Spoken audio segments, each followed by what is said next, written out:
Thank you. All right, good evening, everyone. It's June 11th, 2026, and I'd like to welcome everyone in the room and those participating online as I call to order this meeting of the Bellbrook-Sugarcreek Board of Education for the purpose of conducting the school district's business. We value everyone's input and have made sure to dedicate a portion of this meeting to hear from you. So in case you missed it, there's a sign-in sheet right up there by the front door for anybody who's wishing to speak tonight. And we look forward to your comments during that time as it's indicated on our agenda. That's awesome. So with that, Mr. Godham, please call the roll. Mrs. Anderson? Here. Mrs. Dawn? Mr. Kinsey? Present. Mr. Price? Here. Dr. Pryor? Present. 4 present. All right, we do have a quorum. If you're able, will you please stand and join us in the Pledge of Allegiance? I pledge allegiance to the flag of the United States of America and to the republic for which it stands, one nation, under God, indivisible, with liberty and justice for all. Thank you. All right, tonight's treasurer's report. My first recommendation is approval of minutes for the meeting of May 14, 2026. So moved. Moved by Mrs. Anderson. Is there a second? Second. All right, seconded by Dr. Pryor. Thank you. Any questions, corrections, comments? Please call the roll. Mrs. Anderson? Yes. Mr. Kinsey? Yes. Mr. Price? Yes. Dr. Pryor? Yes. 4 yeses. My second recommendation is approval of the monthly financials for May 2026. So moved. Second. Dr. Pryor, then Mrs. Anderson.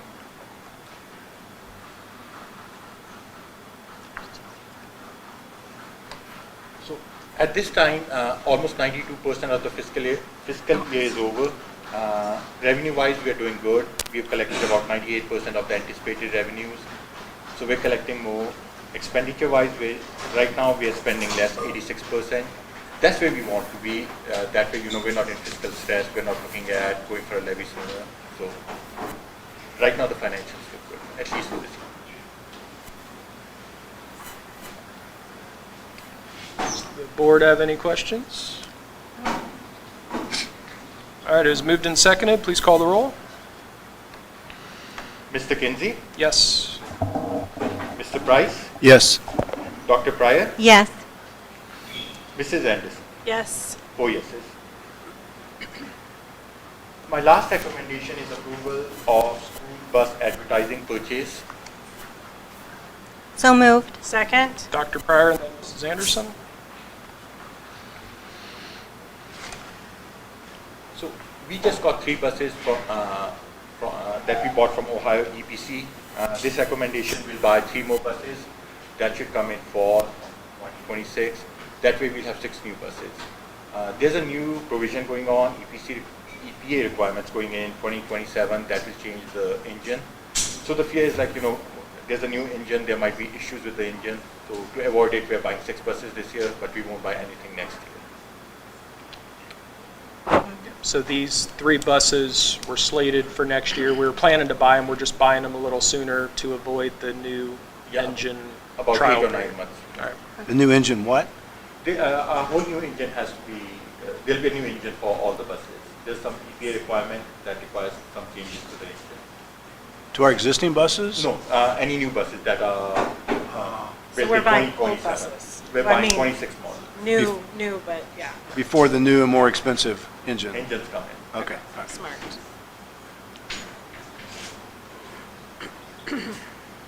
Please call the vote. Mr. Price, Yes. Dr. Pryor, Yes. Mrs. Anderson, Yes. Mr. Kinsey. Yes. 4 yeses. Anything else, sir? No, that's all I have. Do any board members have any correspondence for the good of the board, especially anything that all of us might not have seen? I heard from a few parents who would like the administration to seriously consider an indoor venue for graduations in the future. I personally love having it at the stadium where it's home and we have good memories, but it is unfortunately, when we have to postpone or it gets so hot someone passes out. So people just want the administration to consider that for the future. That's all. Anyone else? No, just a reminder, make sure you're checking your junk mail, because I had a couple in there that I had missed, so. They were sent to all of you, but it ended up in my junk mail for some reason. Yeah, I had a couple in my spam also.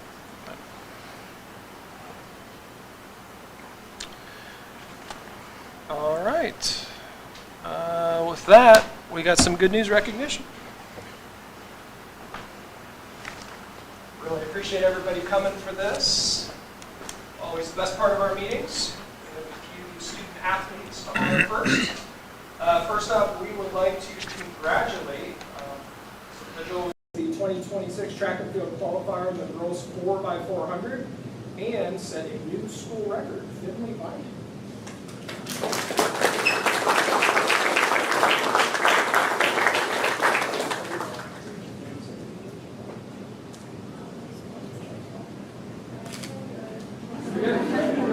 Yeah, no pressure whatsoever, but if you want to say a few words or introduce anybody. Next up, 2026 track and field qualifier for the boys 300-meter hurdles, 10th place, Curtis Layfield.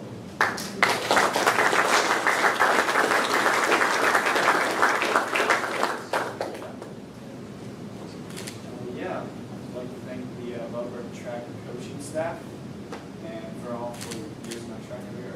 Really appreciate it.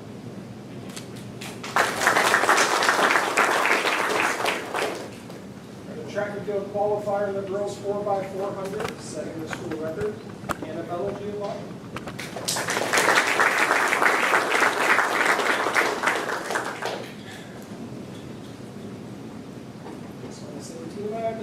Oh, no, I'm sorry. So this is for the girls 3200 and girls by 400. 16th place in the 3200, 9th place in the 4x800, setting a school record. Allison. Just wanted to thank all the coaches and all my teammates for making it possible. Shout out to Morgan, who's on vacation, also the 4x8 team. She didn't get to be here. Thank you. 2026 track and field, girls 4x400, setting a school record. Catherine Everby.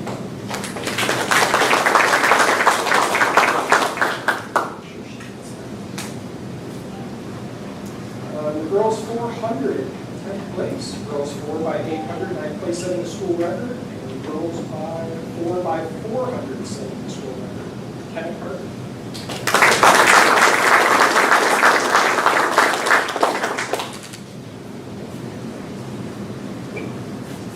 And in the girls 4x800, setting a school record, Elsie Brunner.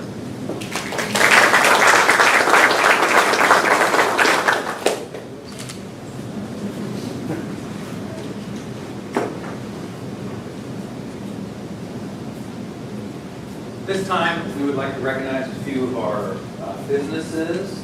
This is OSBA, Ohio School Board Association Honor Roll. So I'll read the certificate. We have 2 here, right? Thad Camp and Thomas and Grushon, right? Anybody else? Okay. So Ohio School Board's recognition offers its sincere thanks to Thad Camp and Thomas and Grushon Insurance, Gwen Price. For its strong support of Bellbrook-Sugarcreek local schools, the Board of Education, students, and staff, and community also extend their appreciation.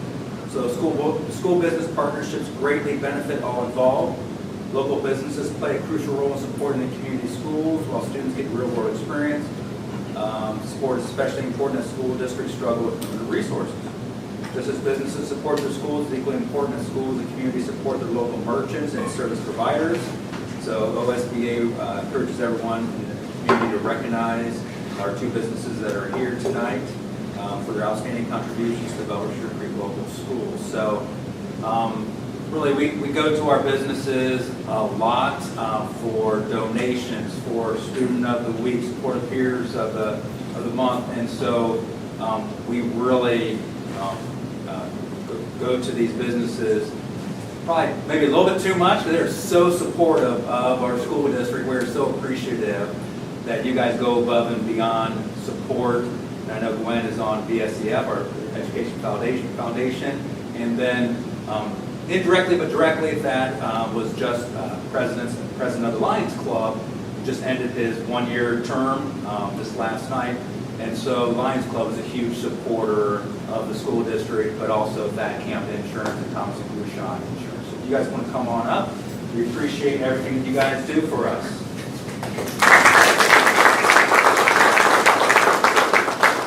Thank you very much.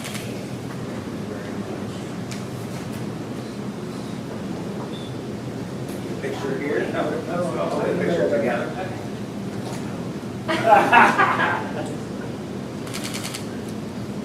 All right, you guys want to say anything, or? Well, I grew up in Bellbrook, and I love that not only being a graduate of Bellbrook, but coming back and owning a business. It is my pleasure to be helping in the community. Bellbrook, it makes it easy to support Bellbrook. I mean, teachers, the faculty, everything, it's really easy to support Bellbrook schools. So, keep doing it. Friendly competitors. Yes. We like each other. Two of the other businesses that aren't here tonight, but also very supportive of our school district and our community, Doc's Market, and then also Hegler Orthodontics, have been very supportive to the school district over the years. So thank you to them also. I will give those certificates to them. All right. Give them another round of applause. Yeah.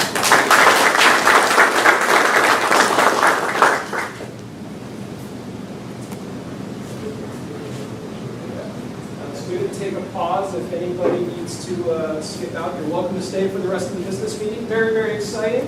But if anybody has somewhere else that they want to eat, we are not going to have any hard feelings whatsoever. We appreciate you coming.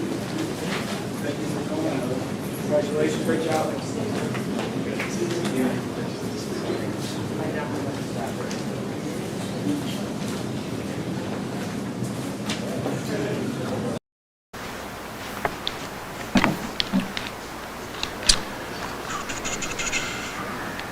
All right, up next are our reports to the board. First, I would like to welcome up our Director of Curriculum and Gifted Services, Betsy Gann, our BCI Principal, Dr. Teresa Monroe, and our Director of Special Ed, Bridget Pritchard. Thanks so much for being here. Hello, thank you for having us. As you can tell from the title, our presentation is about WIN.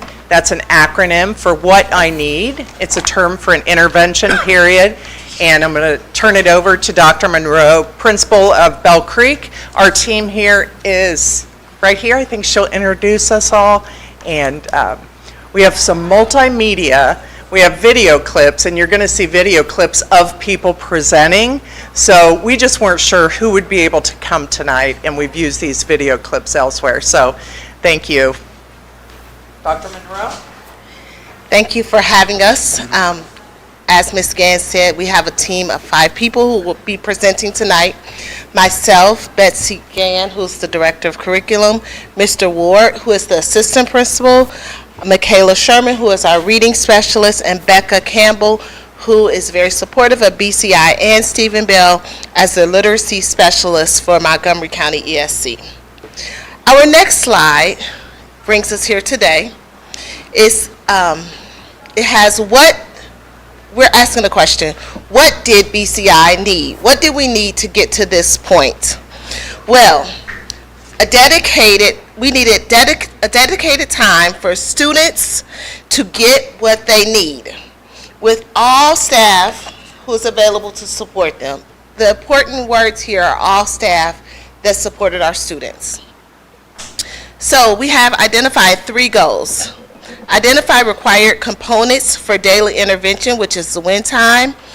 Explain matching students to the right tiered intervention, what intervention that they need to be successful, and understand how WIN time ensures equal support and equal access for all students. Next, we have the roadmap to winning. Prior to my arrival, there was research done, and it goes back to what did BCI need to help our students be successful. So, in September, we started our WIN time intervention. What we did was we launched the program, and we had a dedicated time for students to work with their teachers. The two programs that we used, which were approved programs, were the IXL reading program and the Exact Path reading program. And those programs, which Ms. Gann will talk about soon, have a data component with it that we use to help monitor students' progress. So in October, we had our first progress monitoring meeting. We used data from the teachers, which we'll explain shortly. We had data from our CIA meetings when the teachers meet with the administrators, and we have information from the TBTs, which is gathered assessment data. And then we continued the momentum by meeting monthly. And then that went on for a year, and we are now in our second, we just completed our second year. So next we'll talk about the infrastructure, and Mr. Ward will come with that part. Good evening. All right, as we look at student growth here at Bell Creek Intermediate, our plan centers on these three big rocks: infrastructure, matching interventions with student needs, and maintaining consistency and fidelity. Tonight, I'm going to talk about the infrastructure required to make win time successful at BCI. And as administration, our job is to align the school schedule, our personnel, and our resources so that these three elements happen successfully every single day. All right, to make this work, we recognize that dedicated, uninterrupted time was necessary. We built a master schedule that carves out from 9:10 to 9:45 a.m. every morning, or excuse me, every Tuesday, Wednesday, and Thursday morning. And this is specific for the win time.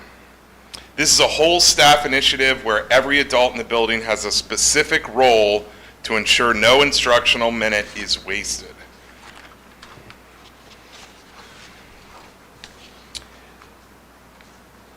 All right, building on that team effort, this slide shows the staffing structure required for success. We utilize building administrators, Becca Campbell, our literacy specialist from Montgomery County ESC, our homeroom classroom teachers, intervention specialist, Mrs. Sherman, our reading specialist. We had the privilege to have Ms. Kane, who was a AmeriCorps tutor this year that helped support our students, and even our support staff were involved providing what students needed. By giving every adult an active role during this block, we lower our student to teacher ratios so kids get the individual attention that they need. And then here's a clip that Mrs. Sherman stars in, sharing her role in win time. My name is Kayla Sherman, and I am the reading specialist here at BCI.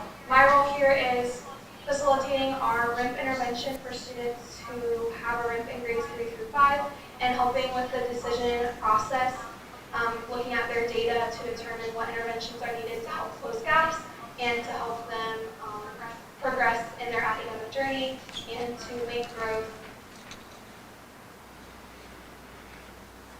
All right, and on this slide focuses on equity and ensuring that our children get what they need, whether they're performing below, at, or above what our grade level expectations are. So again, from an administrative perspective, this daily blocks help us address state measures like Indicator 9. One of the primary purposes of our multi-layered support system is to provide students with research-based interventions that generate clear data for us to make decisions. This informs us as we do make these decisions about students' pathway and considering high-stakes special education placements, ensuring we provide targeted instructional support first. So to explain how we match these tools to specific student needs, I'm going to turn the presentation over to Mrs. Sherman and Mrs. Campbell. So they're going to discuss our second big rock. All right, good evening, everyone. I'm Becca Campbell. Kayla Sherman. Our second big rock was matching the student's need to the intervention that they would be receiving, and the student need is based on their data. So that took quite a bit of behind-the-scenes work that I was lucky enough to be a part of at BCI. So it involved all of our stakeholders, from staff to students to even parents, keeping them engaged with emails and different communications so that they were in the loop of what their students were getting intervention-wise and growth and progress that was being made. So this involved our 3rd, 4th, and 5th grade students. And as Mr. Ward and Dr. Monroe said, all of our staff was involved, whether it was the intervention team, to myself, to Becca helping support, and our homeroom teachers. Everyone was involved helping students succeed. And through this process, when we just really wanted a framework that was sustainable, that from year to year we could keep refining just to help our students to succeed and have a framework that would be systematic and inclusive. A step-by-step process that was focused on looking at the data to help those students make growth as needed. So I like to think of this in two big buckets. That last slide that we were just on was the curriculum. So Ohio has an approved evidence-based curriculum list that districts have to choose from for intervention for grades pre-kindergarten through 12th grade. So all of these interventions are on the list. As you can see, we have Exact Path, IXL, Foundations is 3rd grade only, and then we have Just Words and Wilson. So that was the intervention piece. And then the next big piece was the assessment. So where are we getting this information to help determine students' placements for that particular intervention? So with our assessments, as you're familiar, we had NWA MAP already. That was an assessment given fall, winter, and spring to be able to assess student growth and progress. And so we were taking MAP as the basis and deciding if any other gaps needed to be assessed to determine what intervention was best to support our students.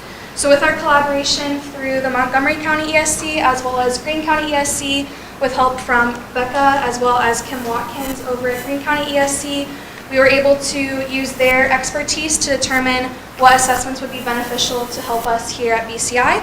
And so we have in the middle our core assessing reading multiple measures booklet that focuses on fluency and phonics that will be discussed later, and our decision tree. And then our WIST on the far right is a word inventory and spelling test to kind of get a little bit deeper into the gaps that students had with their phonics to help close those.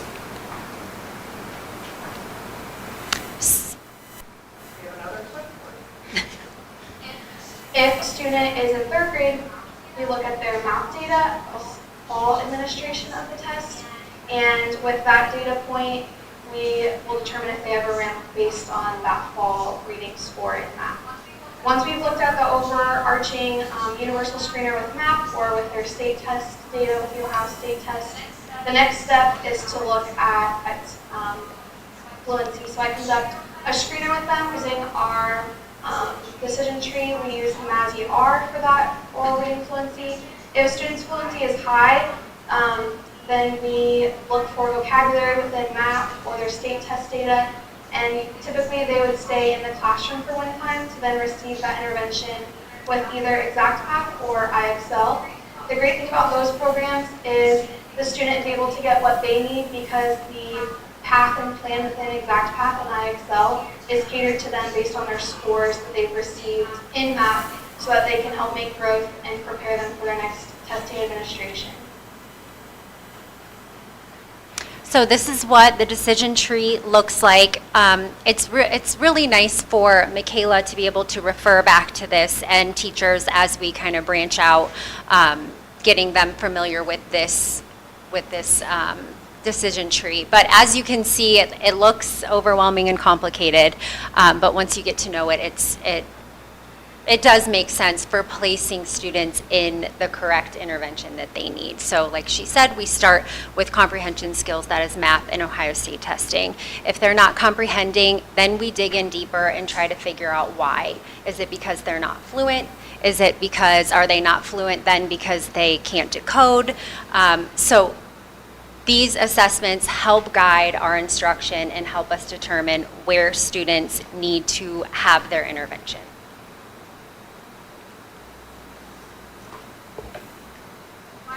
My role here is facilitating our RIMP intervention for students who have a RIMP in grades 3 through 5 and helping with the decision process, looking at their data to determine what interventions are needed to help close gaps and to help them progress in their academic journey and to make growth. One of the ways that we do that here at our school is through our one-time programming, and it has been really made more efficient in the last year with our decision tree. The decision tree helps to make our one-time efficient because we utilize data to make the decision of what interventions that students need. So this is a visual just to kind of show the interventions that students are being provided during this one time. So at the top we have ExactPath and IXL, which is those online-based programming that is done within the homeroom setting with homeroom teachers, which again, as Becca mentioned, is on the approved list from the state of Ohio for an approved intervention. Next we have Foundations, which as you see it's marked as 3rd grade only per the approved intervention list. After 3rd grade, Foundations is no longer accepted, and so in 3rd grade we do utilize Foundations for that phonics component to close gaps. And then the last two we have Just Words and Wilson.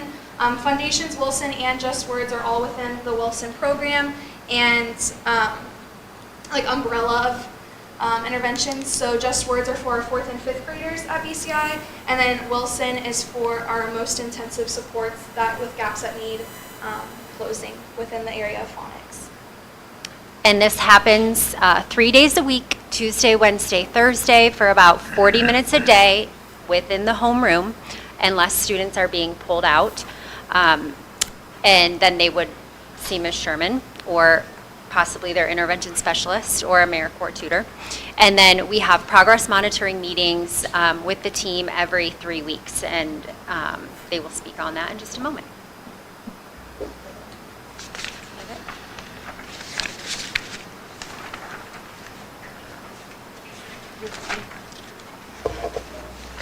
The final rock is about consistency and fidelity. These are important pieces to make sure that the program is followed, and as a result, you'll share a big surprise in the end how important consistency and fidelity played a part. So, Ms. Sherman and Ms. Campbell talked about the small groups. So small groups can occur within the classroom. As you can see, Mr. Ward and I do go from classroom to classroom, and every day we are in the classrooms and we are seeing these interventions take place. In this particular classroom, some students are on IXL and some of them are on ExactPath. Our next slide is a video. So every 3 weeks we link students who earn trophies on ExactPath, and we would like to recognize Anderson.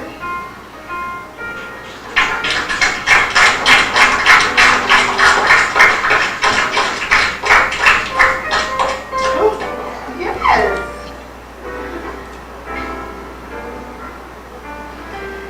You're so much. Chocolate Day is May 15th. Congratulations to Azula for receiving 7 trophies on ExactPath. Good work, Abdullah. Here you go, bud. Good job. Alright, everybody tell me congratulations.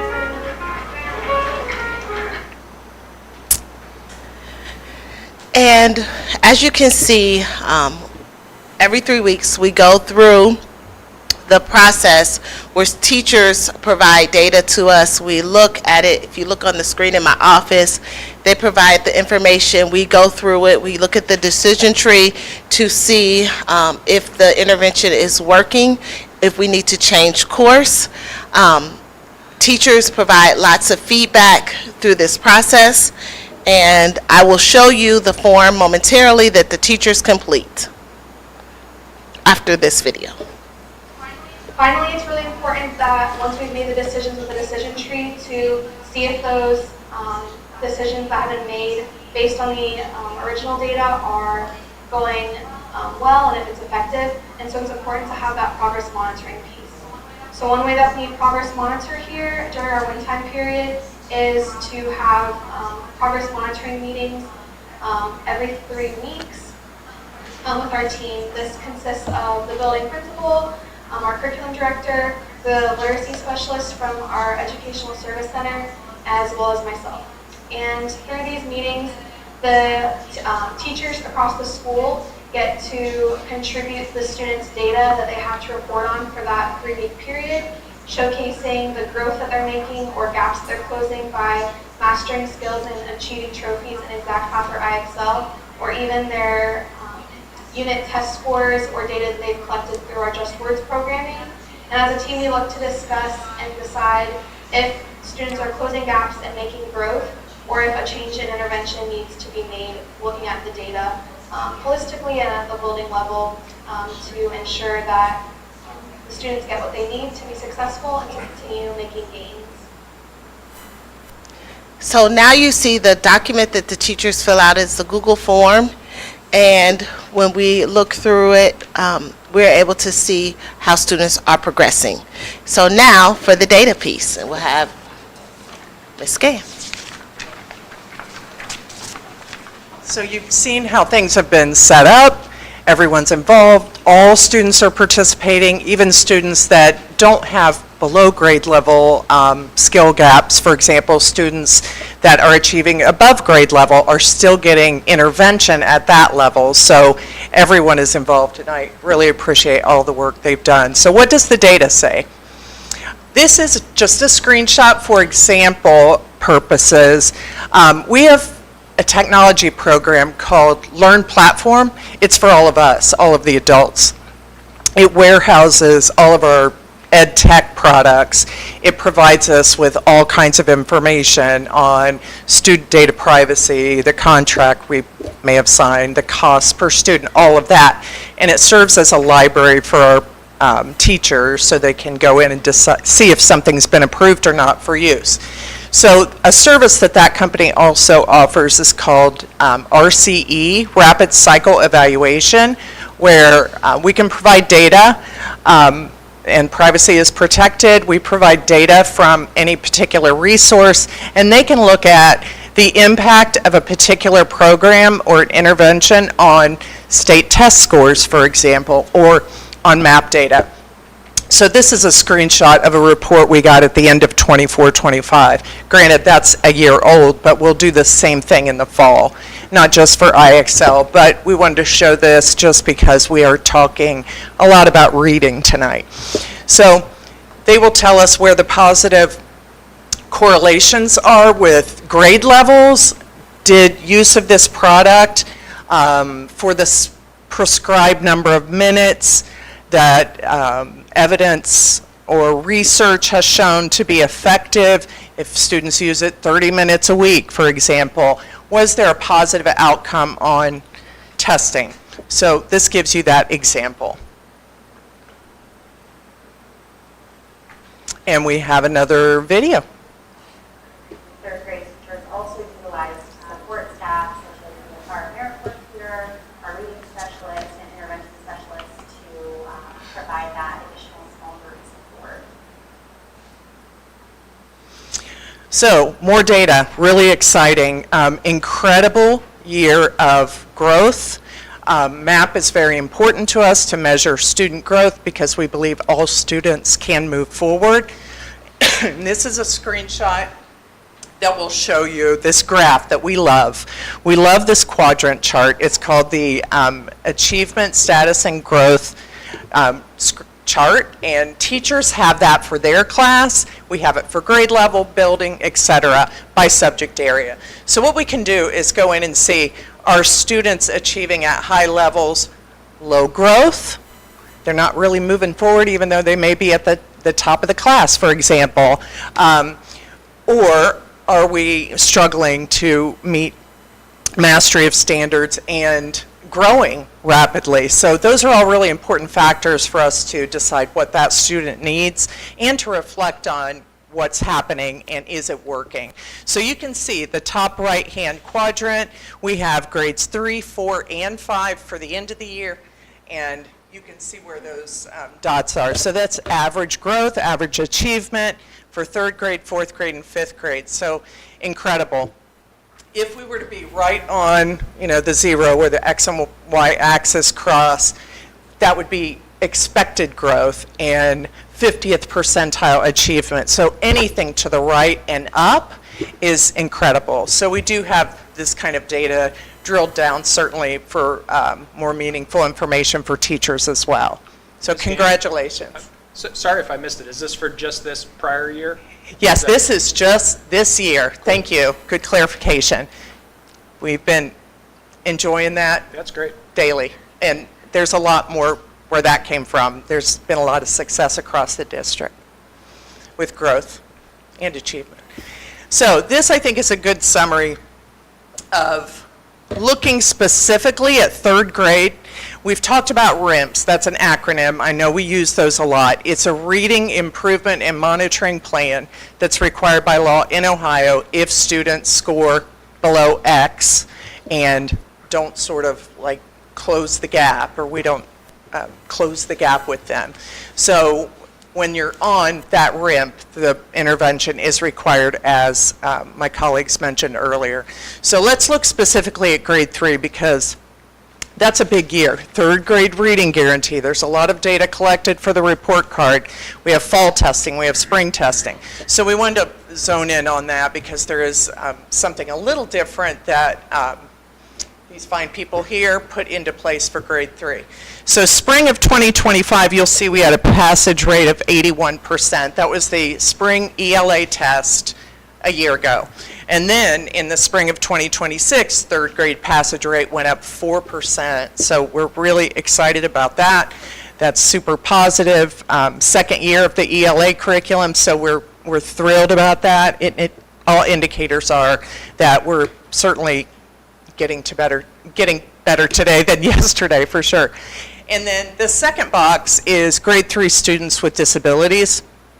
And we looked at spring of 25 compared to spring of 26, just that subgroup in 3rd grade students on an IEP, for example, receiving special education services. That particular group of students, we had 5% pass spring of 25, and that went up to 52%. Now, cohort sizes can be different, and we're a relatively small district, so percentages can be pretty dramatic, but that's incredible. Then we thought it's important to follow the kids from spring of 2025. How did that group do in 4th grade the following year? And so the 3rd box there shows that cohort passage rate. The growth went from, or the passage rate went from 5% to up 15% to 20. So fantastic metrics there for 3rd grade success and beyond.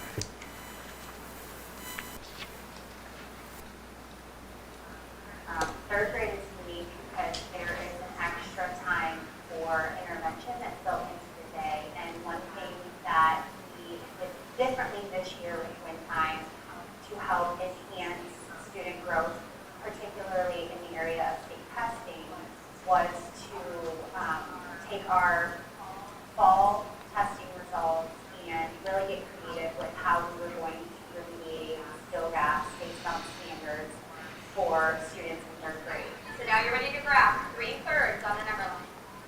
What do you think? You already got it? You want to try 4th or 5th grade?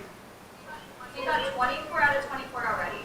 Beginning of January, 3rd grade teachers, admin, myself, and our specialists got together to create a plan to help support students in those areas of their skill deficits on the state test, and then also provide some additional support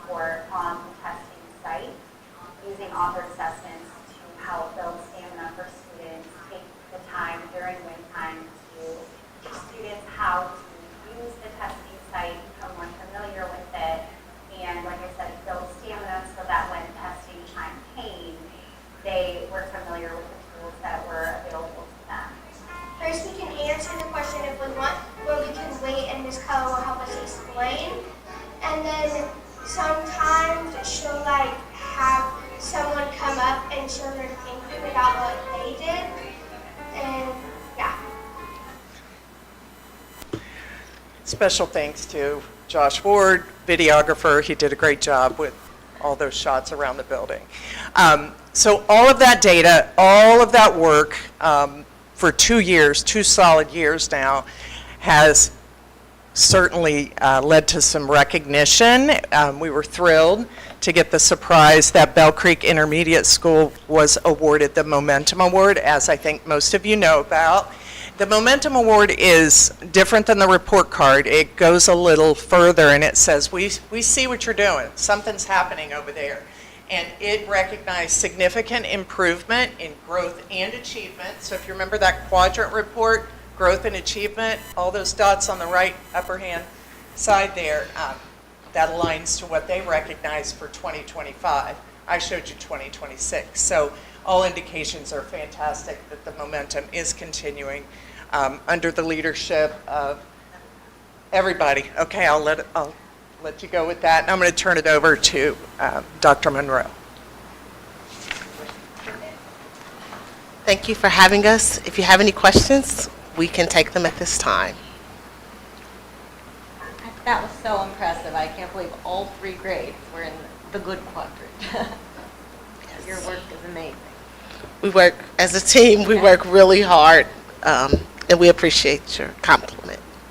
Just to comment, again, I think the focus on growth will bring the achievement up, and regardless of where the student is starting, they can grow. And when you're using the win time and the decision tree, you're really honing in and focusing on what the need is and where the skill deficit is, rather than, well, maybe it's this, maybe it's that, or really honing in. And that's, I think, a big reason why we're seeing a lot of growth is those skill deficits are being addressed specifically, and then they're able to build on the fluency. You know, if you aren't fluent in reading, it's very hard to take tests, to get through passages, to really perform. And so those building blocks, I know, start at Stephen Bell and really continue on at BCI. So kudos to all of you. I know it is a team effort between administration specialists, but also obviously the teachers, intervention specialists, central office of Mrs. Gans. So appreciate your hard work. Please don't exclude yourself. I remember a conversation that we had early in the fall, and then Dr. Kozak, you supported us and you challenged us to grow for our 3rd graders. And so I appreciate your support. We appreciate you looking at that data and supporting us in our endeavors this year. So thank you. Thank you very much. Thank you.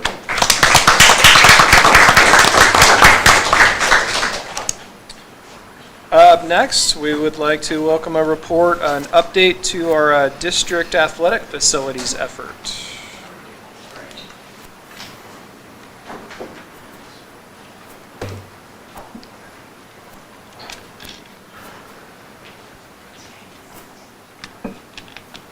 Everybody, I'm going to start us off. As you guys probably know, from several years ago, the group has kicked off a drive to actually fund an athletic facility for our athletes. It's something that's been in discussion since 2018, something like that, so quite a long time.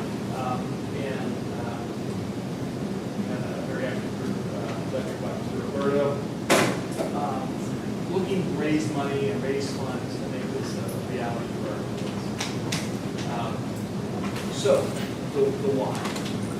1996, building opened, basically the weight room was used by the football team and wrestling. Skip ahead 30 years, now over 300 athletes, male and female, using the on a regular basis, plus classes. But we've outgrown it, basically. It's small, it's crowded, and the board unit equipment is outdated. Chairs and rips and some of the padding, some of the seats. Try to keep up as best we can. So that costs. So just picture at the top left corner here, I snapped this from the security footage Tuesday, I believe, while the football team was lifting. That's not even the full team. There's some kids not there. Are you in there? No, they're outside. Oh, yeah, there's some outside. So as you can see, that's a little tight. Can't even use some of the roads with equipment, and you're going to bust your head on the person in front of you, things like that. So again, it's a good problem to have that we have that many kids on the teams using the facilities and improving themselves, and also classes. We have several classes using the facilities. Bottom left is a picture of the empty weight room. There are kids in there, and then a few renderings of what the plans are for the future facility. Again, this is not a school thing. We're not driving this. This is being driven by the outside focus, by private funding, and Mr. Roberto is going to speak about that with the board. Yeah, thank you guys. Well, appreciate it. My name is Greg Roberto. I'm a resident. This is my first board meeting ever. And with all due respect, I hope it's my last. So I had 3 kids come through the program. In 2018, I had kids in the program through, and now I'm a grandpa, so I'm just a resident and just helping out, kind of leading the private fundraising for this. So we wanted to give a little bit of an update about it. The first thing that we wanted to first get accomplished was, with the lack of space, a lot of the athletes aren't even able to use it. And so it's almost like, when it started out, it was for football and wrestling, and now you have all these teams that want to work out and they can't have access to it. We want this to be for everyone. I can speak from experience that we had to pay a private company to send our kids there, and for some of the folks, it's not always the easiest thing to do. So I just wanted to say that this is something that's kind of near and dear to my heart, and give you a little bit of update on kind of where we're at with the fundraise. Because I think 2 years ago we started talking about this in 2024 when they first brought it to you. So you see the location, it's right by the athletic entrance. This is where we're planning on putting it. And I believe they're going to repurpose the weight room. It's currently to the wrestling room. More space for the rest of us. Yes. So they need some space as well. So it's going to be an 80 by 100 building. Go to the next slide. Just kind of wanted to reiterate, these were our original goals that were presented to you, and we just kind of wanted to provide an update. Who's doing this? It's all private money. We're dialing for dollars for people that want to support it. It's taken us a couple of years, and we've reached a number we're pretty proud of. We had said, hey, when could we start fundraising? At the time, the facility cost was $954,000 to build it. And by the way, I have the builder here as well if you guys have any questions. His name's John Stafford from Stafford Construction. He is not the John Stafford from our team.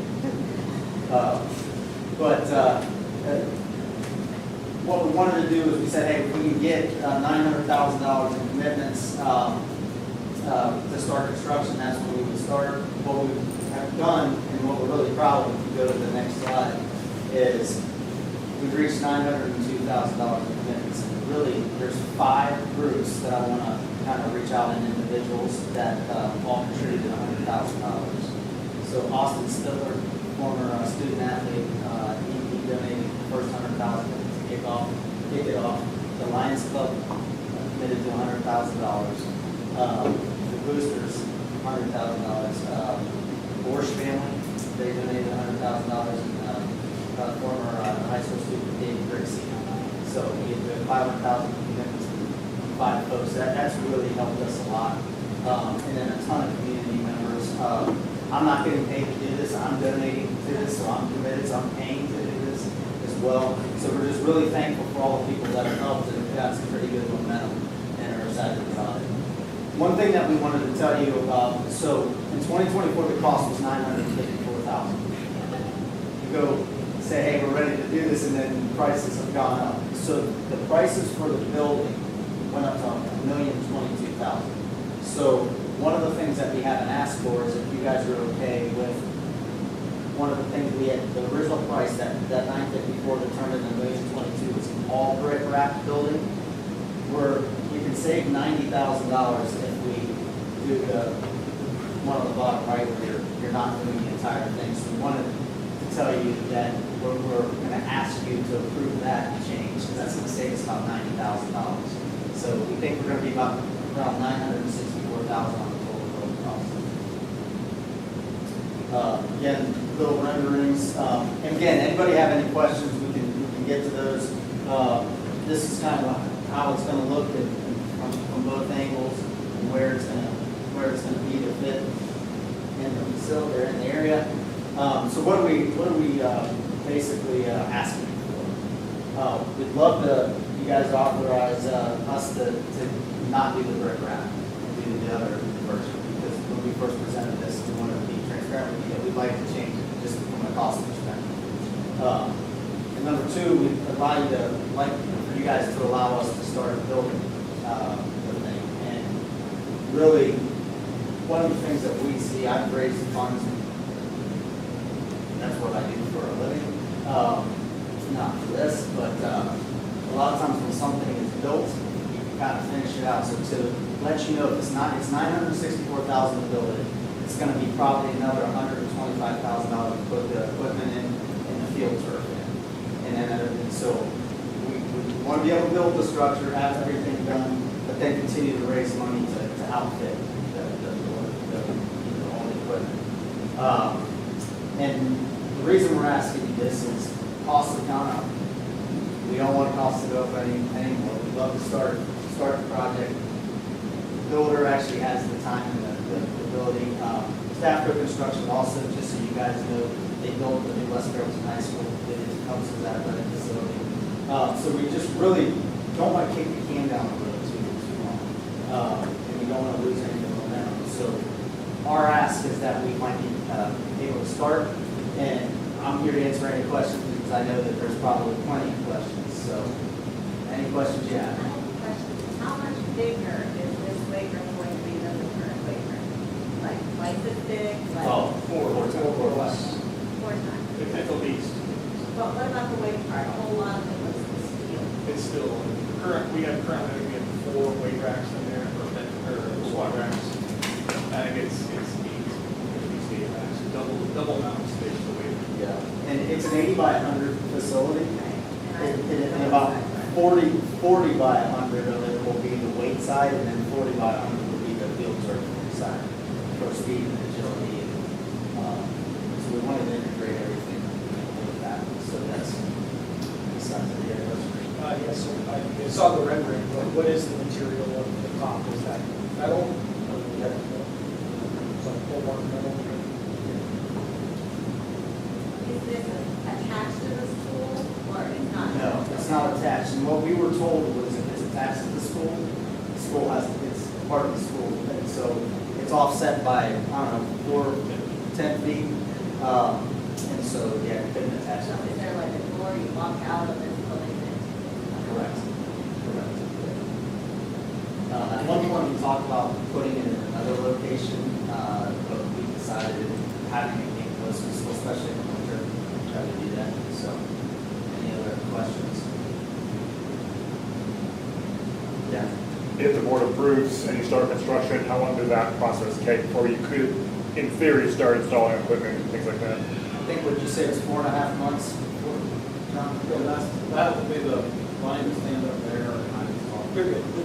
Probably like a 4.5 to 5 month build. But you have to get permits and everything else, so that is probably, I don't know how Bellbrook is down there, it's Green County, so probably a month to 6 weeks to get a permit, probably. And if you got the decision for the change of design, like how soon after that would you be able to start? As soon as possible. Yeah. So that's really what our ask is. We'd love to do it. We can do it now. Any questions or concerns? Anything that you guys have concerns with? Because I want to address it. Yeah, so the agreement that we have in the board approved a couple of years ago, they essentially have enough money on hand to accomplish the building of the outside structure, so that if there was some kind of glitch or whatever, that we wouldn't be left with a half-built building. So the inside is kind of secondary, obviously it's extremely important, but the bring back to the next board meeting the actual agreement and so forth. And because the piece is to have all that cash on hand. I know not all that cash is on hand at this point. Yeah, so let me address that then. Yeah. So what we did is we had the local attorney here who's got younger kids, did a pro bono, created a commitment agreement. And that's not unlike my business, but when I raise money, I can tell you, if you give me $1, I give you $2 back. This is a lot harder because you're just going to go to $1 and so it's an agreement basically saying we can call for this money when ready. So we haven't signed that agreement. So of the $902,000, we've got, I think, $450,000 or $430,000. Yeah, or half of it we already have, but we have commitments for the rest. So I can tell you, 3 of the $100,000 donors are committed, not funded. I believe the Morse family has actually funded theirs. Like I'm committed. I'm doing. My commas and zeros are in a little less places, but I'm doing. But they're all commitments, so that we would call that money to start. So we have it. I'm very confident that we have the money. We've had a great group of people that's helped us out with it. And are asking when we're going to start. When are you going to take our money? So that's not concerned at all about the money. We do have that committed at $900,000. I'm not concerned at all about that. Obviously, to get it out and get it the rest of the way, we still have some work to do. Dr. Krezak, do you remember the current agreement? Does it say commitments? It says cash on hand, and it actually says $1 million cash on hand, so that would be something we would have to modify, just to get that actual agreement of what the quote and what that amount is. And again, the amount was whatever it took to get the building built. So that was what the gist of that amount of money was. So we can definitely adjust that, but it is cash on hand. So probably the board would want to move forward either today or we have another board meeting June 30th. Then if the board wants to move forward, you would then all the, cash call on hand and that. Right. I'll write my check and everyone else. Right. No offense, just my 2 cents. I personally am a little uncomfortable making a decision tonight, just getting this information right now. I get that. Do a meeting in 2 weeks. That's acceptable. Yeah. For a decision. Yeah, and then feel free if there's any questions or clarifications that you want between now and then to make the decision. We don't want to be holding that up. Obviously, this is a lot of work for a lot of people, and not a lot of accolades or return for it. So whatever you guys need, we'll get it for you. The big thing that I wanted to just get accomplished here was this is going to be for all athletes. And what, there's 300 some now? Yeah, and my daughter played lacrosse, my son's played football, and my daughter wasn't able to use the facility much because football and wrestling had to be taken. I know there's people here in the community that are like, we think this is just a football facility. I wanted to be really clear, this is not. And so it's for everyone. Maybe you guys use a curriculum at some point. I'm not a curriculum guy. You guys do what you do that. But please let us know if you guys have any questions. John can get you whatever information you need. I can get you whatever information you need. But we're really keen to get started. So this has been going on for about 8 years. We'd love to get over on. I'd like to say something. Absolutely. Okay. I just wanted to thank Greg and Jeff Jenkins. I've been kind of like talking to Jeff throughout the whole process, and he will not say it, but these men have taken their own time, their own family's money. They're dedicating stuff in the facility in their family's name, with kids not even here anymore. My wife coached your daughter and absolutely loves her. I coached his son, absolutely love him. So anything you need, you can see we have some athletes and parents here. I told Jeff I can get whoever you want. He said just get 3 football parents. So I said okay, but we want it. We have some of these parents here that have worked very hard to put their time and effort into it as well. We know you have your I's to dot and T's to cross and all your logistics, but we as a school are ready to move forward with it, and not just the football team. All the other teams are ready as well. Talking to Coach Tate about it during basketball practice. Cannot wait to get the facility and get rolling. But mainly, I just wanted to thank Greg and Coach Jenkins for just taking the lead on this sucker and rolling and spending your time and your money away from your family. Thank you very much. I appreciate it. I'm going to echo that because not, I'm not doing it, Charlie's not doing it, it's Greg and these guys, we're doing all this work for the community, for our kids, and that makes it that much more special when it's coming from a grassroots group, not us pushing it, so it's fantastic. And will it be managed through the high school athletics department? All that stuff. So basically, as I understand it, once it's built, the boosters are also kind of, working on this, and they're the ones kind of collecting the money and all that stuff. And then once it's all built, it's donated to the school district, and the school district will take over ownership. That's a great point. So we're using the Boosters 501(c), so folks can write it off on the tax. The Boosters have been very, very helpful with us to do this. I'd also like to throw out there that we have former superintendents, former principals that have all donated personally. No amount is too small. I'd love to ask everyone in this room, if you're willing to contribute, whatever you're willing to contribute, we'll take it. Because we're just trying to go to the finish line with this kid, so. I'd love someone to get back to me at some point, the size of the weight room now. And the size, you said 40 by 100 will be this new weight room. The weight room portion? Yeah, and I just, it's going to make a big difference. I can go over it. Yeah, just, I guarantee you that And please don't, I know you're asking this, but I want to address this. The field turf portion is very important. It's one of the things I had to pay for was all the speed and agility things. That we would have to go to this place called Fast Twitch and spend the money, and it was, I didn't. Yeah, and you'd have to have half the team in the weight room and half the team at the Fast Twitch. So it's important. I don't want to gloss over the fact of the importance of the field turfs. We do everything at the school. And, maybe lacrosse or whatever, or track, they don't lift as much, maybe they want to use the turf. So I want to look at it as a whole facility, if you will. I think it's great, and I'd like to do it, so if we made an agreement like a year. So we made an agreement 2 years ago with the boosters. We have an MOU with the boosters that essentially when they have cash in hand, then we approve them to move forward. And then the boosters is in charge of it while it's being built. And then once it's finished, then they donate it back. But it's very similar to what we did with the Eagle Hamlin Lions Club. They take over, they do the construction piece, and then they donate back to us. And there's just some things we're going to have to change in that. Yeah. It shouldn't be a problem for us to change. Right. Well, I will get back with we have a real estate attorney that we work with this on this, so I will get back with her as soon as possible to do that. But the main point of that money piece was to have enough money to build the facility. I think I heard 2 asks of change in the design with the construction of the outside, and then cash it in versus. Yeah, and I'm pretty passionate about keeping the commitments, and here's why. If someone they're donating $100,000 and it takes 4 years to do this, their money's not earning there, they're not happy, they may ask for it back.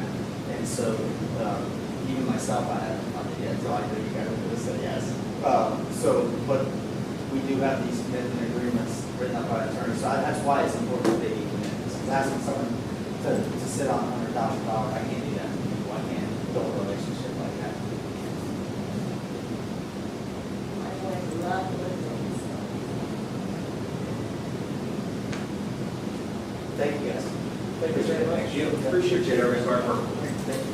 Very exciting. Mr. Goals update?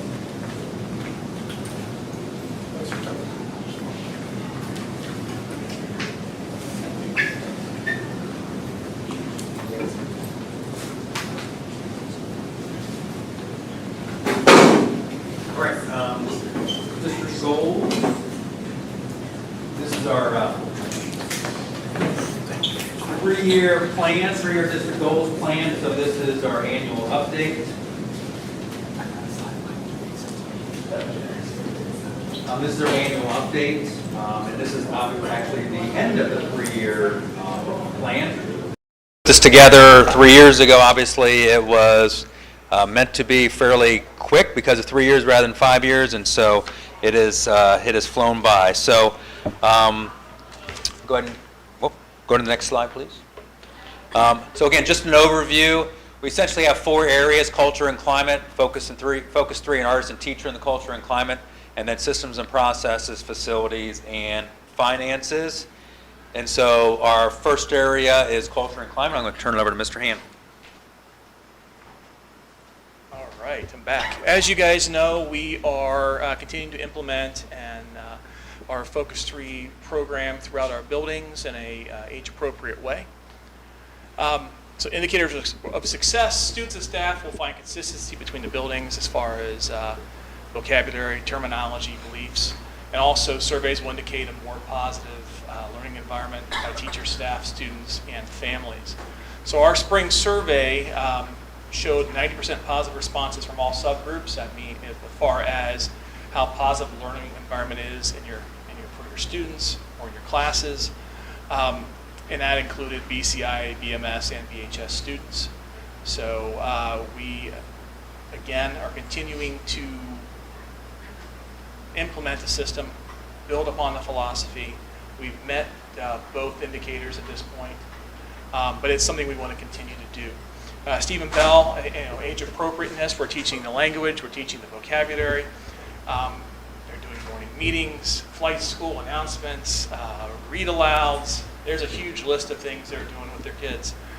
Recognition, SOAR assemblies, and then also using the verbiage and teaching some of the concepts in parent newsletters as well. Bell Creek, same thing. They're in the Dayton Dragons MVP program. They use SOAR bucks, and also they have drawings. They have Golden Eagle Awards, parent newsletters, and messaging. The middle school is doing class meetings led by administrators, also NJHS, Hope Squad, and student government. Again, you can look around this building and any building you go in, you're going to see the signage and some of the consistent messaging throughout. And again, at the high school, we do our culture videos, morning announcements, social media, newsletters, again, signage, and then targeted lessons in some of our homerooms as well. So it's each building's slightly different in the approach. They're all kind of age appropriate. They build upon each other. And again, I can speak for the high school, and I think the other buildings are the same way. We see a continued decrease in discipline issues year after year. Our kids are doing great things, and it's fun to go to work. And I think most kids would actually probably, at least on the side, tell you they enjoy coming to school too. Not all. Am I talking artist and teacher? Okay. Okay. Our artist and teacher, again, artist and teacher is really about what we would call craft conversations and 30-second feedback, essentially either through a staff meeting or peer-to-peer or administrators going into teachers' classrooms of finding something positive that's going on that is related to and focused on learning. And so I see that you are doing this, and therefore I saw that a positive student learning outcome. They paid more attention when you walked over there, they were further engaged. And so there's that professional conversation going back and forth, and really artists and teachers about building on teachers' strengths. So really this year, first year we did 30-second feedback, and then last year we did craft conversations, and then this year was just, we could really choose either one that they wanted to do. And really a 30-second feedback is really just more of a one-way from the administrator or from the peer observer to say something to the teacher. The craft conversation then is a comment back and then kind of a conversation. So more of a back and forth kind of conversation. So Stephen Bell BCI and the high school are doing those through peer-to-peer observations, meaning staff members are going into other staff members' classrooms. The middle school did 30-second feedback as a whole staff where someone did a mini lesson and they on a particular topic, and then they did the feedback during that time. And then we surveyed teachers, and so similarly, if we went all the way from slightly positive to extremely positive, we have over 90%, this is for teachers, 90% of the staff said that artist and teacher peer-to-peer observations had a positive impact on them. Next is systems and processes. So this is our implementation science, research and pieces. I'm so sorry. Do you mind going back one? Yep. Do you mind? Go ahead, artist and teacher. Yep. Just curious, the did not participate, so that's about 8%. Just Is that, am I matching the colors there? Yep, and Just so curious, that do you we have had any more info? classified and certified do this survey. So that was Oh, did classified. not participate in the survey, did not Did participate not participate in in artisan teacher. Okay, that's what I thought. Because they Okay. were classified staff. Okay, so did not participate in the program. Right, because they're Okay. classified, it was only for certified, but Okay. the survey was for both. Yeah.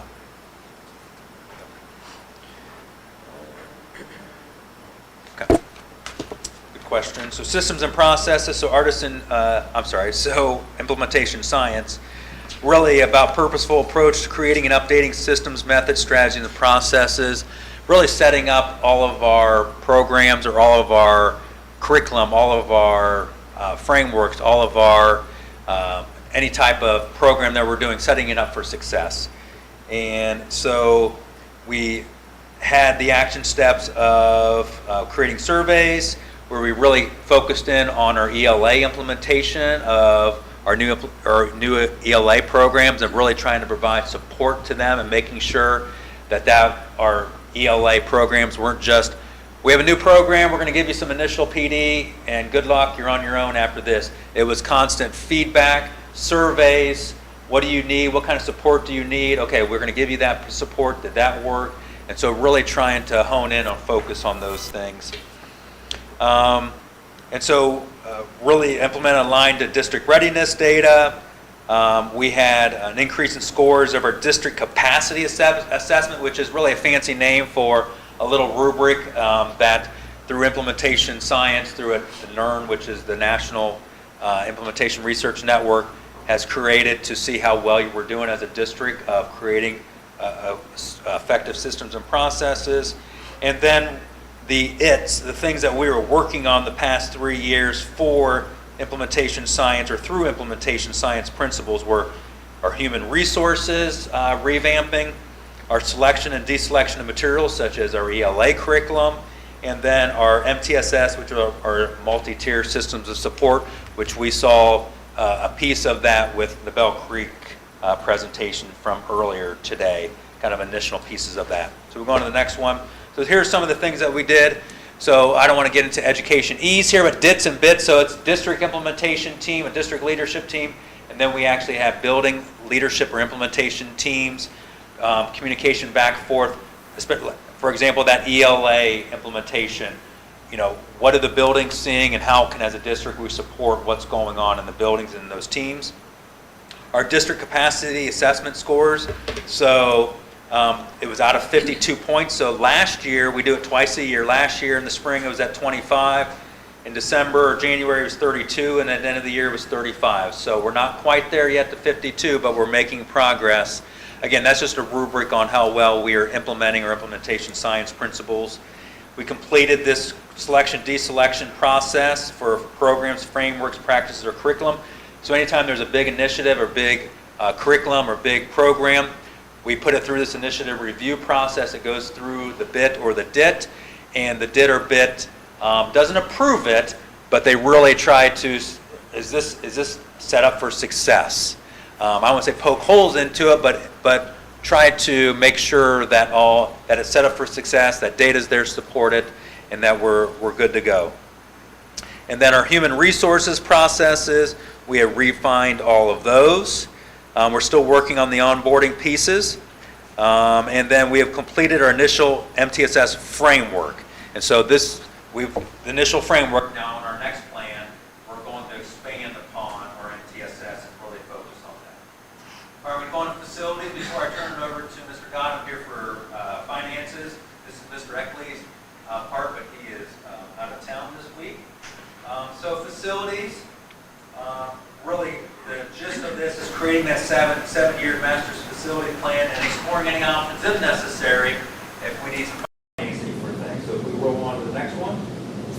So that 7 years rolling master facilities plan, engagement through engagement opportunities, getting feedback, the student enrollment or feasibility studies, and then, like I said, if we need to secure any of that to implement our 7-year facilities and master facilities and grounds plans. At this point, we do not. We move on. So there's a facilities committee. that has representation from each of our buildings and then also community representation. And so they work hand in hand through that committee with their building principal to really earmark some of the things that need either improved in their building or addressed. And so the big things of these is we're replacing, or has replaced the ice storage tank at the high school, and then the air conditioning at both Stephen Bell and BCI is this summer. And then a building furniture budget to make sure we're updating our classroom furniture, and then also safety features, installation of new doors, window coverings, lockdown devices, and then also things such as, unfortunately, we're having to move our July board meeting because we are resurfacing all of the asphalt out here at the middle school, just to try to keep up on our maintenance, so those things, so we stay, just like at our own house, making sure that we're staying up on this. All right, finances. Thank you. For finances, our primary goals are, having a 5-year forecast. Main has been the financial forecast now, but we want to have a 5-year forecast. As Dr. Kuzat mentioned, a 7-year master utility was usually gets like $1 million in permanent improvement, but how do you use that money over 4 billion?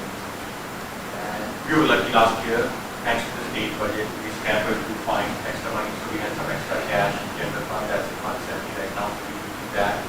So that's part of our master facilities and down plan. Next one is providing our taxpayers with an update of district financials.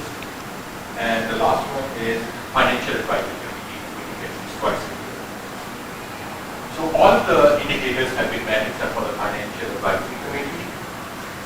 So if you look at it, our required minimum cash balance, which is 20% of our revenues for the year. Right now we have $22 million, which our requirement is only $8 million, so we have a lot more cash. Now the thing to consider is at May 31st, we have just got a tax settlement in March, April, so now we won't get another one until August. So this cash balance will go down. It's not like we have $22 million. It could be like $15, $16 million is what we have by the end of this fiscal year. Business manager and treasurer will be working together on the master facility plan, trying to figure out how much money we need, what our priorities are, and where to go. Our taxpayers were provided with the district financials in the spring, which newsletter, and the financial advisory committee, it has only met once this year, but we'll be meeting on June 29th. That's the next meeting at 6:30 p.m. We would have met twice and we go over the financials at that time. Okay. All right. Any questions? We're seeing our district goals are completed, but again, so our next draft, we've been working on a draft, so I think we're going to be ready to finalize a draft and present that to the board in July or August. We've been working on that. I know we talked about that in early January of kind of the focus areas, and so we're going to continue with the focus 3 because we think it's really embedded in our school district rather than going on a different term here. We're going to continue with focus 3, go a little deeper, continue on that. We're also going to obviously continue with our facilities, continue with our finances, but then our other big goal is our MTSS. And so really that's a fancy acronym for really effectively conducting Tier 1 instruction for all students, and for those students that need extra help or need an extra push, how are we going to help out those students? Either providing intervention or providing an extra push. And so that Tier 2 or Tier 3, again, I don't want to get into education, lingo, but that's really what the MTSS system is about. And so we're really going to hone in on those, focus on that. We already have an MTSS committee. Like I said, the framework was a part of this, so we're going to continue to dig deeper. There is a state framework we're going to use as our framework. Rather than recreating the wheel, we're going to use that, but we're going to contextualize it for our school district. We're going to really work on Tier 1 curriculum and instruction and best practices in the classroom, because the better that we do in our Tier 1 regular classroom, the less kids that need intervention. so we're going to really hone in on that. But then also, kind of, you got a sneak peek on the intervention pieces from BCI today. That's really kind of the gist of what we want to expand on in all the other areas to make sure that we are consistent throughout the school district. Other questions, comments, thoughts? I just want to say great job. I mean, well done. I made comments 3 years ago when you all kind of started this. Like, the one that was right before the strategic plan, right before COVID, right during COVID, was maybe a bit ambitious and in 27 parts with 14 objectives to each 27. So great job, just objective, measurable. And I know what I said 3 years ago is what I also love is just it's kind of boring, like in a good way. Like it's academic focused, it's education focused. So thank you.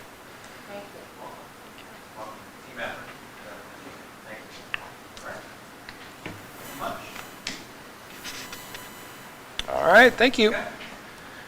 So that moves us into our open communication period. Thank you, Mr. Price.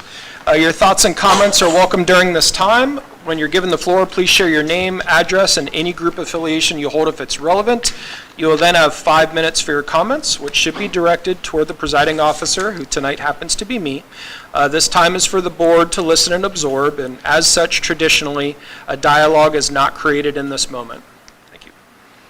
These procedures can be read in their entirety in our policy number 169.91 in the district's website, and the full policy was also included as an attachment to our agenda so everyone can be aware. The reason for this policy is to ensure that as many people as possible have the opportunity to speak and that everyone is treated equally and fairly. So I would like to welcome up first Katie Pryor. Thank you so much for being here, and you have 5 minutes. And I live in Bellbrook. I just graduated and was named salutatorian of the class of 2026. However, I am the student who actually graduated with the highest GPA, a 4.635, and I'm here today to discuss the unfair valedictorian determination policy, specifically the fact that the administration has not been following the legal handbook. I'm here to ask you to follow the valedictorian determination rules that are written in the legal 2025-2026 Bellbrook High School handbook and amend the records and my diploma to make me valedictorian too. I don't want to take the title away from the current valedictorian. The Bellbrook had 2 valedictorians in 2023, so you can have 2 now, and I did graduate with the highest GPA. I tried to take care of this privately so it wouldn't seem like I was discrediting anyone else's title, but it didn't work out, so I'm bringing it to the court. This year, Bellbrook calculated valedictorian by comparing 7th semester GPAs. A lot of schools take 7th semester GPAs to determine valedictorian or Latin honors, but Bellbrook did it differently and unfairly. Most schools, including Beaver Creek, Waynesville, Centerville, Kettering, and Oakwood, take all of the grades up through the 7th semester and see which student has the highest GPA. That's fine. But our school only included the 7th semester grades from semester CCP courses and did not include the 7th semester grades from year-long courses.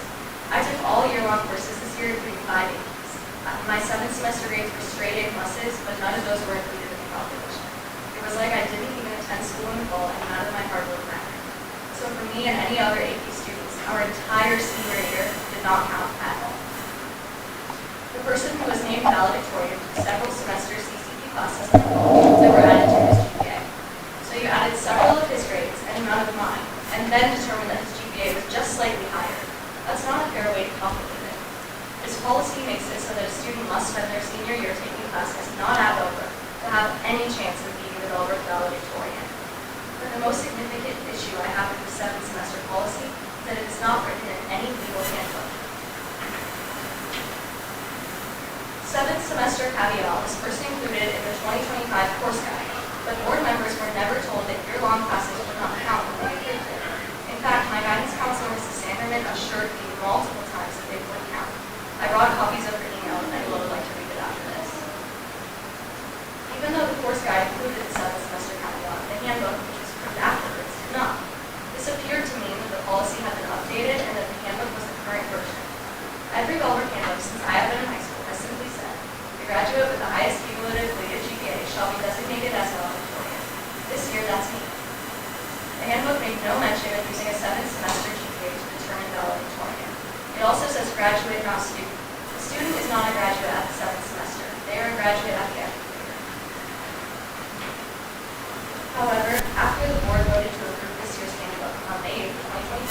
The administration changed it and added the sentence, valedictorian and salutatorian awards will be based on students' cumulative 7th semester reading GPA. They did not get board approval to make that change, which means that the changed handbook is not the legal handbook. Board members, you should not allow the administration to change your documents after you vote on them. That was a very significant change to some of you were not voted for. My mom specifically asked Dr. Kozad not to add that to the handbook after it had been approved, but we still did. Even with that sentence added, it still did not include the detail that 7th semester grades from year-long classes would not be counted. That rule has never been written anywhere. Since the 7th semester policy was not included in the previous handbook, I suggest looking back at all of the previous years that you have been secretly calculating valedictorian at the 7th semester. For any student that graduated with the highest GPA and was not awarded valedictorian, make them a co-valedictorian without taking anyone else's title away. Please consider doing this for me as well. I worked hard and had straight A's every quarter of high school. I never even had an A- in any quarter of any class. There was only one other student in the entire grade, a girl named Natalie, who has also had straight A's every quarter. I am the graduate with the highest GPA, which according to the handbook should make me valedictorian, yet I was named salutatorian. Board members, please do not sit by and let any other students be treated so unfairly. Policies like this affect real people like me, and we care if our hard work is not recognized. You need to make your policies clearly written, fair, and legal. If you are going to recognize a valedictorian, you need to make sure it is actually the top student, even if that means waiting until the end of the year. Please go back and fix this for me and any other students who weren't fairly recognized. Finally, it may seem like I'm bringing this up too late, but I actually emailed Mr. Hand and explained all of this over a year ago on April 3rd, 2025, but he was not willing to change how he calculated it. However, when the handbook approved on May 8th did not include the phrase 7th semester, I assumed he had changed his mind and that the policy now would last for the entire year. I never expected the handbook to be changed after it was approved, or I would have brought this to the board sooner. Thank you for your time. Thank you very much. Do you mind if if you don't mind, I just want to say thank you so much for coming. Like it's amazing when students come, and I know you're not a student anymore, but it's amazing. I know what it takes to get up to that microphone and to do something like this. So thank you so much, and not just for how eloquently and well you speak, but also because you're doing it because what you believe is right, and that virtue is rare, and it'll serve you very, very well.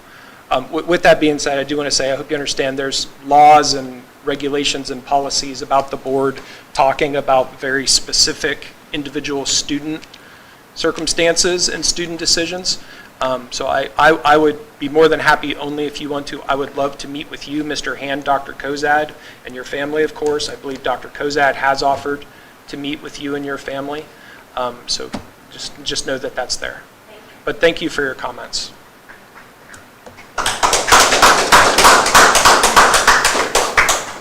Up next, we'd like to welcome John Pryor.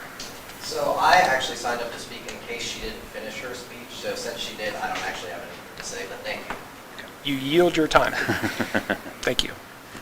All right, so that closes our public communication for tonight. Appreciate that. I need to get organized again. I've been moving stuff around. All right, here we go. Superintendent's report, number 7. Thank you very much. So this is a consent agenda for 7A, B, and C. So certificated license employment, resignation, leave of absence, supplemental duty, and then administrative central office employment, resignation, leave of absence, and support staff resignation, leave of absence. Again, consent agenda for 7D. So moved. Second? Hang on one second. B, C, D. There we go. A, B, and C, and then D is the D is the approval of the Yep. consent agenda. I just had to get to the D page. All right, moved by Dr. Pryor, seconded by Mrs. Anderson. And again, so we have some resignations at this time of the year. We also have some new hires that we will introduce after they're approved here in just a minute. And then obviously some pupil activity contracts, and then some summer advantage and summer contracts also for intervention programs. Questions, comments? I see there's some transportation stuff. Are we good on bus drivers? At this very second, we are good. Okay, we won't At jinx this it. second, we have a couple people that are kind of in the being trained or waiting to go, In the and chute. possibility in the chute. Yeah, they're, and so, Okay. Again. You don't want to jinx it, but. Yeah, I don't want to jinx it, but again, the challenging part is there's not a lot of subs, so if you have a few people off for various reasons, things that happen in people's lives, we can quickly be scrambling a little bit, so And then we're Mrs. always Smith teetering. goes on a route. Yeah, Okay, yeah, gotcha. so we're always teetering, but Gotcha, yes, but okay. at this second, we are good. Okay, Yep, thank you. yep. Anybody else? All right, tonight's consent agenda, moved by Dr. Pryor, seconded by Mrs. Anderson. Please call the roll. Dr. Pryor, Yes. Mrs. Anderson, Yes. Mr. Kinsey, Yes. Mr. Price, Yes. 4 yeses. All right, I know we have some folks here that have been waiting so patiently. You've learned a lot about the school district tonight, so we appreciate that. So, do we want to introduce Mrs. Paul, BCI? Yep. Okay.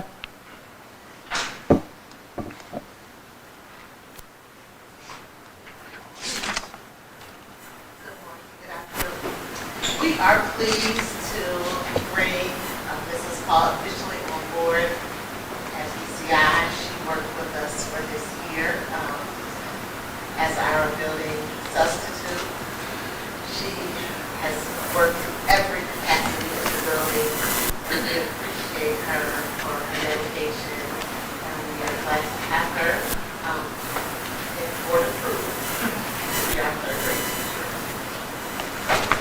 Yes, I know a lot of the staff, and of course, Dr. Murrow and I are very excited to have her join the team and to be a good part of that third grade hallway and her familiarity with the students and the city of Bellbrook resident. Again, As a resident, military spouse, very good. we are Very happy. Would you like to say anything, or just? We're excited to be, we are a military family. We have moved a lot, so it's just to come into a community and fully participate in it is a privilege. And we do not take it lightly of the work that's already done when we arrive into a city. So to see the work that has already been done, and then for our family to, like, I have 3 kids in the system as well. And so we're excited to be here. I'm excited to get to work. Glad to have you on board. Thank you. Yeah. Welcome. You want to? And I'm going to mess up your last name. Majoris. Majoris. Yes. All right. Thank you. Mr. Klein? All right. We're excited to have Mark come work for us in a full-time school six-up. His resume, his references, the things we've seen from him during the interview were impressive to say the least. And then we got on, and so he's a former senior police officer, and we got on Reels or TikTok and showed him dancing with the elementary kids. So the guy we've got is not only an unbelievable safety guy who has said all the right things and been a part of some amazing task forces and has done some incredible things in his career, but his connection with the kids and the culture that he brought to the Xenia schools are really what set him apart. So the conversation that came in one day, and so Scott and I walked around and talked to him, the conversations we had, the things, the ideas that he had about how to improve not just the safety, but the culture of our building was on point. It was incredible, and I could not be more excited to work with Mark next year and for the foreseeable future. One of our favorite things is Scott and I are never in our offices. We've got rolling desks down here in the ellipse, and that's where we live. And one of the things Mark said, the first thing he said is, I want to be where the kids are. So Mark's going to have a rolling desk down with us, and we're going to do all the things, but having a full-time dedicated safety person at the building from start to finish was great. We are going to miss the SRO we shared with the high school, and Daniel was great and made a great job and great connection with the kids.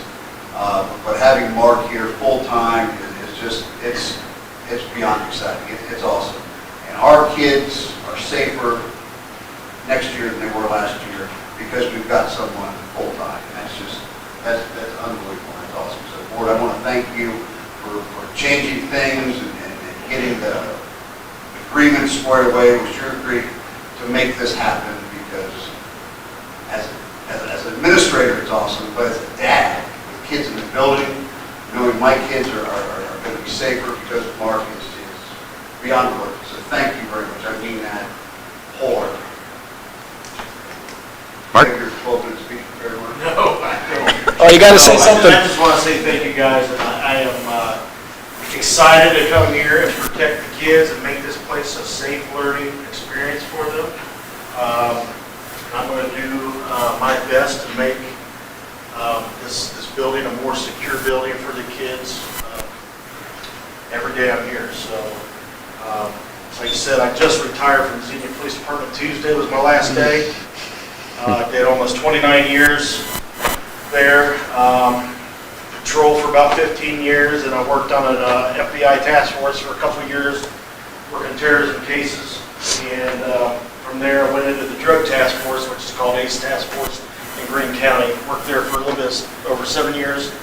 Then I was an SRO for 3.5 years until I just retired. So I'm excited to work here. We're going to have a lot of fun and in a safe building as well. So hopefully we'll see you August 10th. Thrilled to have you on board. Thank you. Going to be awesome. Appreciate it. Okay. I think that's all we have of our... Very good. Yep. We did vote, right? Did we vote? Yep, we voted. Okay. Yep. Okay, I got a Yep. first and a second. I did not write down 4-0. Yep. Okay, we did vote. You're official. Thank you. We're good. And hey, the most patient, wonderful family that has ever attended a board meeting for an hour and a half. Yes. Congratulations. Good job. All right, other action items. So BMS summer transition camp and extended school year. So recommend approval of the 2026 middle school summer transition camp and ESY held May through July of 2026. Second? Dr. Pryor and Mrs. Anderson. Questions? Please call the roll. Mrs. Anderson, Yes. Mr. Kinsey, Yes. Mr. Price, Yes. Dr. Pryor. Yes. 4 yeses. All right, out-of-state travel, recommend approval of the following out-of-state travel, high school biomedical career center. So Aaron Sikoti, Madison Russell, Olivia Kroloski, Eva Brandenburg, and instructor Rebecca Goodwin. So moved? Second. Mrs. Anderson, then Dr. Pryor.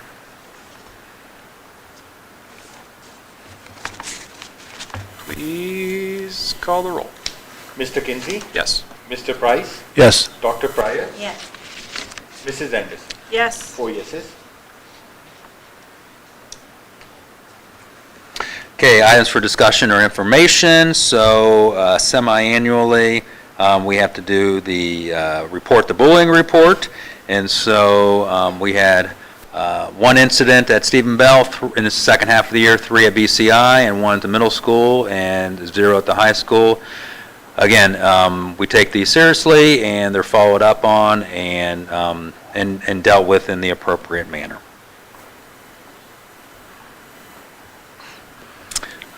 Next is the July 16th regular meeting. As I mentioned earlier, location change for the July 16th meeting will be at the high school cafeteria, not here because they're doing asphalt here, and all this is going to be blocked off at our second to next or scheduled meeting. We have a June 30th meeting, but this is the July 16th meeting. That's it. All right, thank you, sir. All right. At this time... I have one more thing. Okay. I just want the board to know and everybody else to know that I can't speak as a board member about Katie's situation because I'm her mother. I talked to an attorney at the Ohio Ethics Commission, and it's an ethical violation for me to do anything as a board member that could benefit my own family, even if no money is involved. It's not an ethical violation for other board members to deal with the situation. But I'll be abstaining from any discussion or voting about this that could affect Katie. However, I will be highly involved in making sure this doesn't happen to any other student. All right, thank you. Anybody got anything else?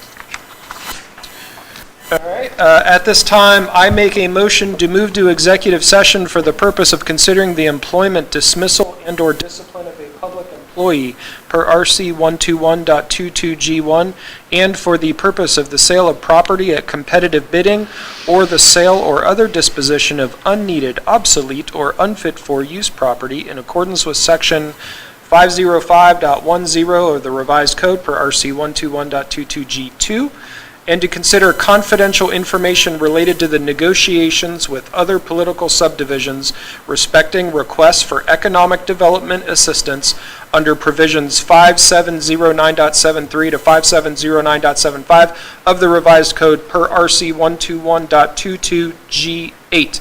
Does that motion have a second? Second.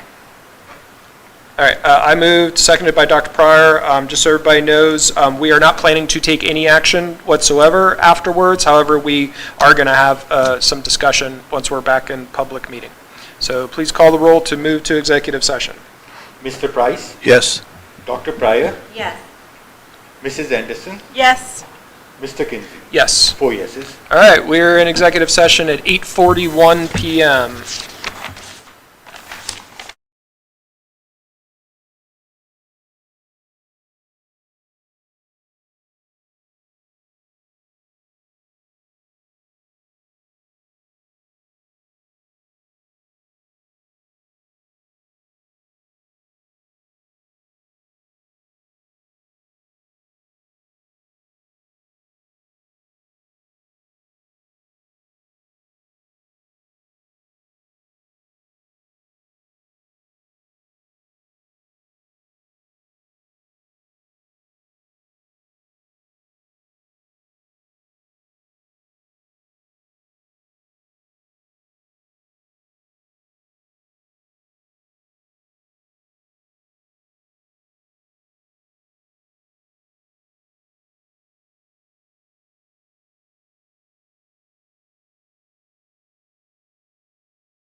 All right, we are out of executive session at 9:57 PM. We had one item to discuss. Yep, just one item for discussion. This is a first read. So this is dealing with the Sugar Creek Elementary facilities. This is the, what we would call the one-story down at Old Sugar Creek Elementary. So we are in negotiations and actually contract with the Greene County ESC at their meeting today. They approved, their board approved a resolution for purchasing that facility. So for tonight, this is a first read of that contract because this is the first time that the board has seen this contract. So it's a first read, and then we will put this back on the June 30th meeting for a vote of the board for just the one story, selling it to the Greene County ESC. If there's any other questions or thoughts, again, if you have questions between now and then, please don't hesitate to reach out to me. Once you have an opportunity to read the contract, because again, they just voted on it, you haven't seen it yet, so just a first read tonight. Is it online for us to read? Yes, it is. Okay. Yep. Okay. So their approved document, their signed document Okay. is on our Okay. website. Okay. Or is on the Like on board docs? on board docs. Okay. Yep, it's on there. I didn't see it, but I No, guess it just appeared. because it just, that's what I was trying to do Yeah, right okay. before the meeting. Okay, So it okay. just added maybe at 10 till 7. Okay. So yes, so just a first read today. Yep, Okay. it's on there. That's it. Anybody have anything else? All right, at this time, I am making a motion to adjourn. Does my motion have a second? Second. Seconded by Dr. Pryor. Please call the roll. Dr. Pryor, Yes. Mrs. Anderson, Yes. Mr. Kinsey, Yes. Mr. Price. Yes. 4 yeses. All right, we are adjourned at 9:58 PM. Thank you.